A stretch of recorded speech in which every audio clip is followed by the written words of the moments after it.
মাননীয় স্পিকার, আপনাকে ধন্যবাদ। বহুল প্রচারিত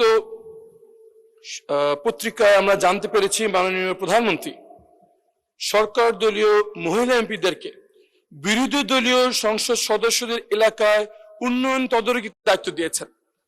এই সাথে আরো বলা হয়েছে এসব উন্নয়নে ডিএল ইস্যু করতে পারবেন সরকার দলীয় মহিলা এমপিগণ। এই তথ্য থেকে আমাদের মধ্যে এই বিভ্রান্ত সৃষ্টি হচ্ছে যে এই কাজ কি তাদেরকে এই জন্য দেওয়া হচ্ছে যাতে আমরা যারা বিরোধী দলীয় এমপি আছি আমাদের এলাকায় উন্নয়ন কর্মকাণ্ডে আমাদের কোনো হাত থাকবে না, এটা নিশ্চিত করার জন্য কি এই নির্দেশ দেওয়া হচ্ছে কিনা দয়া করে মাননীয় প্রধানমন্ত্রী আমাদের সামনে পরিষ্কার করবেন। মাননীয় প্রধানমন্ত্রী। মাননীয় স্পিকার, ধন্যবাদ।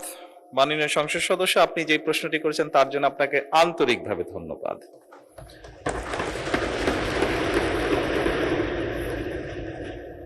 আপনি বোধহয় নিশ্চয়ই জানেন যে আমাদের দল থেকে এবং আপনাদের দল থেকে যে সকল নারী সদস্যকে সংসদ সদস্য হিসাবে নির্বাচিত করা হয়েছে কয়েকদিন আগে, সংবিধানে বা আইনে নির্দিষ্টভাবে তাদের কোনো আসন নেই।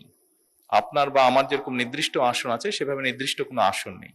খুব স্বাভাবিকভাবেই আমরা আমাদের রাজনৈতিক বা সাংগঠনিক যে কাঠামো তার ভিত্তিতে আমরা তাদেরকে দলীয় অবস্থান থেকে আমরা কিছু জায়গা তাদের জন্য নির্দিষ্ট করেছি, তারা কোথায় কাজ করবেন।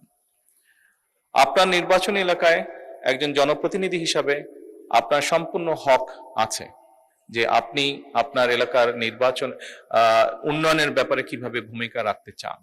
যেহেতু এই সংসদ এই নারী নেতৃবৃন্দকে বা নারী সংসদ সদস্যদেরকে নির্বাচিত করেছে, খুব স্বাভাবিকভাবেই তাদেরও একই রকম ভাবে হক আছে।